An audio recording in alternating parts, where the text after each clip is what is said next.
ஞானகுரு அவர்கள் நமக்கு சில இடங்களில் அபூர்வமாக பயிற்சிகளை தியானத்தின் மூலம் பழகிக் கொள்ள வேண்டியதை எடுத்து வெளிப்படுத்தியுள்ளார்கள். அதில் சில பயிற்சிகளை பார்ப்போம். அதாவது கண்களை திறந்து பார்த்து கொண்டே இருங்கள். கண் பார்த்து கொண்டிருப்பதை உயிரான நிலையில் இழுக்காமல் நினைவை வேறு பக்கம் செலுத்திக் கொண்டிருங்கள். அதாவது நாம் எதை கண்களால் பார்த்து கொண்டிருக்கின்றோமோ அதை எண்ணாதபடி நினைவை வேறு பக்கம் செலுத்தியிருக்கணும். அதாவது நாம் இப்பொழுது வீட்டிற்குள் இருக்கின்றோம் அல்லது வேலை செய்யும் இடங்களில் இருக்கிறோம் என்றால் கண் அங்கேதான் பார்க்கின்றது. ஆனால் நினைவு துருவ நட்சத்திரத்தின்பால் பூமியின் வடக்கு திசையில் குருநாதர் சொன்ன முறைப்படி அந்த சக்தி பெற வேண்டும் என்று நாம் எண்ணலாம். இதையெல்லாம் நாம் தியானத்தில் எடுக்க வேண்டிய பயிற்சி முறைகள். அப்போது நம் கண் பார்வையில் படும் உணர்வுகள் நம்மை இயக்க முடியாது. நினைவு எங்கே செல்லுகிறதோ அதுதான் இயக்கும். இதை செய்து பாருங்கள் என்று சொல்லுகின்றார். ஆனால் ஏன் இப்படி சொல்லிக் கொடுக்கின்றார்? அது ரொம்ப முக்கியம் அல்லவா?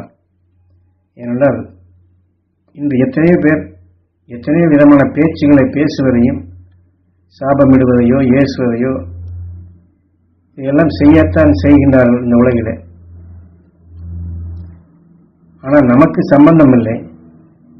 அந்த இடத்தில் இருக்கிறோம் என்றால் கண் பார்வை அதை உணர்த்தும். சாபமிடுகின்றார், தவறான பேச்சுக்களை பேசுகின்றார், தீமையான செயல்களை செய்கிறார் என்று கண் பார்வை உணர்த்தும். ஆனால் அந்த நேரத்திலே அந்த இடத்திலே உங்களை வேறு யாராவது இந்த இடத்திற்கு வரச் சொன்னார்கள், இப்பொழுது நேரமாகிவிட்டது காணமே என்று நினைத்தால் அவர்கள் சாபமிடுவதோ கேவலமாக பேசுவதோ தவறான செயல்கள் செய்வதோ அந்த நினைவே நமக்குள் வருவதில்லை. ஏனென்றால் நாம் நண்பர்கள் இந்த இடத்துக்கு இத்தனை மணிக்கு வரச் சொன்னார்கள், நேரமாகிவிட்டது என்று அதை எண்ணும் பொழுது அந்த எண்ணமே முதலில் வருகின்றது. ஏனென்றால் நம்மை பார்ப்பதற்காக வரச் சொல்லி முதலில் சொன்ன நிலையில் அந்த பதிவு நமக்குள் வந்தவுடனே நேரமாகிவிட்டதே என்று எண்ணும் பொழுது இங்கே பேசிக் கொண்டிருப்பவனோ தவறு செய்து கொண்டிருப்பவனோ நாம் கூர்ந்து கவனிக்க முடியாது, கேட்கக்கூட முடியாது. அப்பொழுது அவன் என்ன சொன்னான், என்ன செய்தான், என்ன பேசினான் என்பது சுத்தமாகவே நமக்கு தெரியாது. எவனோ என்னமோ பேசினான், எனக்கு ஒன்றும் தெரியவில்லை என்று நாம் போய்விடுவோம். இந்த மாதிரித்தான் நாம் செயல்படுத்த வேண்டும் என்று சொல்லுகின்றார். ஆக வேலைக்கு அவசரமாக போக வேண்டும் என்று பதிவாக்கி கொண்டு நாம் சென்றால் இதுபோன்ற எந்த உணர்வும் பதிவாவதில்லை. ஆக இதை போன்றுதான் குருநாதர் காட்டிய வழியில் துருவ நட்சத்திரத்தின் பேரருள் பேரொழியை பெற வேண்டும் என்று பதிவு செய்து அதை அந்தந்த இடத்திலே நினைவு கொண்டு வர வேண்டும். அதற்குத்தான் இந்த பயிற்சி. ஏனால் பெரியவர்களுடைய மனிதனுடைய உணர்வு நம் மீது படுகின்றது, சாபமிடுகின்றான், தவறான நிலையில பேசுகிறான் என்றால் அடுத்து இந்த பதிவு செய்த துருவ நட்சத்திரத்தை நினைவு கொண்டு வர வேண்டும். ஒவ்வொரு சந்தர்ப்பத்திலும் இது முக்கியமானது.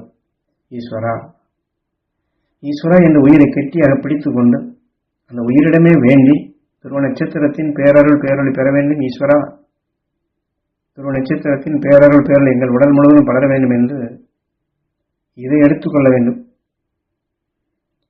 வேலைக்கு போகும்போது மற்றதை பார்க்காமல் போவது வேறு. ஆனாலும் சந்தர்ப்பத்தில் சாபமிடும் உணவை கேட்டு பதிவாக்கி கொண்டு அப்படி போகும்போது அதை சுத்தப்படுத்த வேண்டும் அல்லவா? துருவ நட்சத்திரத்தின் பேரருள் பேரொழி நாங்கள் பெற வேண்டும், எங்கள் உடல் முழுவதும் படர வேண்டும் என்று சுத்தப்படுத்திவிட்டு யார் சாபமிடுகின்றாரோ யாரை சாபமிடுகின்றாரோ அவர்களுக்குள் அந்த அருளுணர்வு படர வேண்டும். மகிழ்ச்சி நல்வட்டத்திலே வாழ வேண்டும். அவர்கள் 2 பேரும் ஒன்றுபட்டு வாழக்கூடிய அந்த சக்தி பெற வேண்டும் என்று நாம் எண்ணுதல் வேண்டும். நம்மிடம் இருக்கக்கூடிய நல்ல குணங்களை இப்படித்தான் காத்து பழக வேண்டும். இப்படி சுவாசித்து பழகிக்கொண்டோம் என்றால் உடல் என்ன செய்கின்றது? தீய அலைகளையோ சாப அலைகளையோ தவறான நிலைகளையோ நமக்குள் வராதபடி, நம் உடலுக்குள் விளையாதபடி தடுத்து நிறுத்தி விடுகின்றது. அப்பொழுது அந்த இடத்தில் நமக்கு ஒரு சந்தோஷம் வருகின்றது. அந்த சந்தோஷம் போது நல்ல சொல்லை நாம் அங்கே சொல்லிவிட்டு போய்விடுகின்றோம். சாபமிட்டவர்கள் ஒன்றுபட்டு வாழ வேண்டும் என்று சொல்லிவிடும். ஆக அவர்கள் ஏசிய உணர்வுகள் இங்கே இருந்தாலும் நாம் சமைத்து அனுப்பிய உணர்வுகள் என்ன செய்யும்? அவர்கள் உணர்வு நமக்குள் சுழலாதபடி நாம் எடுத்து பாய்ச்சி உயர்ந்த உணர்வு சுழலும். இந்த உடல் முழுவதும் அதுதான் படர்ந்து கொண்டிருக்கும். இதை அனுபவத்திலே பார்த்து கொள்ள நீங்கள் பயிற்சிக்காக எடுத்து பழகிக் கொள்ள வேண்டும் என்று சொல்லுகின்றார்.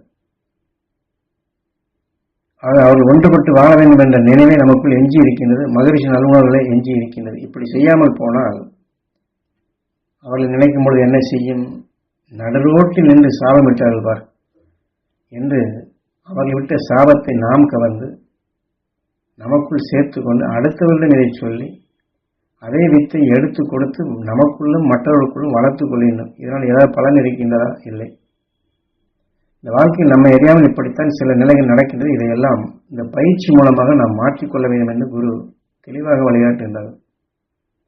அந்த துருவ நட்சத்திரத்தின் பேரருள் பேரொளி நாங்கள் பெற வேண்டும் என்று எடுத்து ஒவ்வொருவரும் இந்த பயிற்சியை மேற்கொண்டால் சாபமிட்ட உணர்வோ வேதனைப்பட உணர்வோ தீமையான உணர்வோ இவையெல்லாம் யாரும் இழுக்காதபடி அனாதியாக மாறிவிடுகின்றது. யாருமே இதை இழுக்கவில்லை என்றால் சூரியன் அதனுடைய காந்த சக்தி இழுத்து இதை கவர்ந்து சென்று விடுகின்றது. எது எது பிடிப்பில் இல்லையோ அதையெல்லாம் சூரியன் எடுத்துக்கொள்ளும். மறுபடியும் அதை மாற்றி நல்ல கதிர்களாக வெப்பமும் காந்தமுமாக அனுப்புகின்றது. இந்த பரமாத்மாவும் தூய்மையாகின்றது. இதுதான் நமது குருநாதர் காட்டிய வழியிலே ஆன்மாவை பரிசுத்தப்படுத்தும் தெளிவான பயிற்சி. இதை செய்து பாருங்கள் என்று சொல்கின்றார். அதாவது கண் பார்வையில் எதிலே பார்க்கின்றோமோ நினைவு அங்கே செலுத்தாதபடி துருவ நட்சத்திரத்தின்பால் செலுத்த வேண்டும், மகரிஷிகள்பால் செலுத்த வேண்டும். இதுதான் பயிற்சி.